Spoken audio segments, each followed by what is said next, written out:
আমরা কেউ সংবিধান সংস্কার পরিষদের সদস্য হিসেবে নির্বাচিত হইনি এবং সংবিধানে এটা এখনো ধারণ করা হয়নি।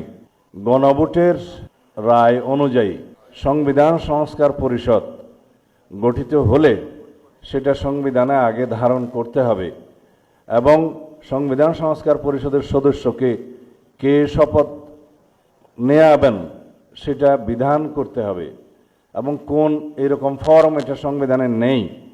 এই ফর্মটি তৃতীয় তফসিলে আছে, সাদাটা। এইরকম তখন একটা ফর্ম সংবিধানের তৃতীয় তফসিলে আসবে।